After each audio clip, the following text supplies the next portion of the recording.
Hey everybody, what's up and welcome back. If you're new here, I'm Liz, and today I'm just going to give my thoughts on the RedHead murders.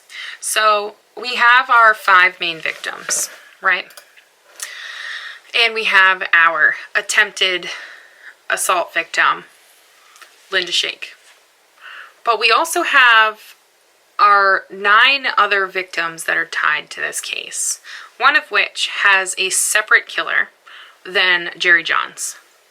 So we have Jerry Johns and Henry Wise. Those are 2 killers that were connected to 2 of these victims via DNA. So here is my thought.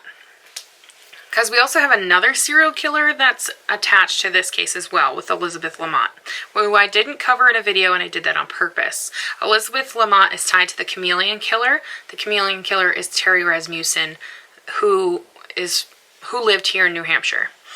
And I didn't cover her because she has been linked to him, but she still has ties to this because of how she was found and all of that.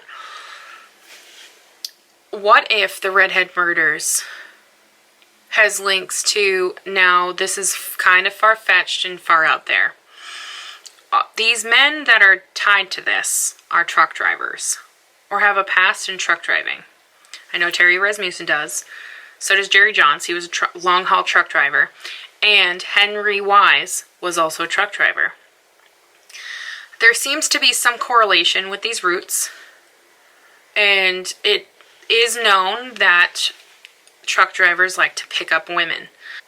And somehow all of these are linked together. It's not the first time we have seen a serial killer that uses... There's one person that uses other people to get victims. Now, I'm not saying that these guys that were identified weren't their killers. They were identified as their killers purposefully.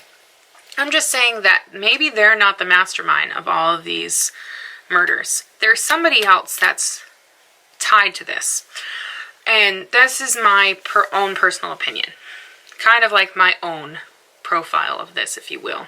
There seems to be some type of sexual gratification this person gets out of murdering these women. And there's quite the escalation when it comes to how we found them. So most of them were strangled. Then we have some that are face down in water after being strangled. Or they were strangled and their face was in water at the same time. So then that would conclude that there's actually a dual cause of death, because drowning in. It would be technically asphyxia at that point. And then we have ones that were lit on fire after a harsher death. Now, I'm not saying they're all not connected. There just seems to be a pattern of escalation when it comes to them, because some of them we find in skeletal remains, some still have flesh, some have clothes on, some are found 5 years after being reported missing, some are found 10 years after being reported missing. Like, something is kind of like odd about this. And obviously back then it was easier for serial killers to get away with things.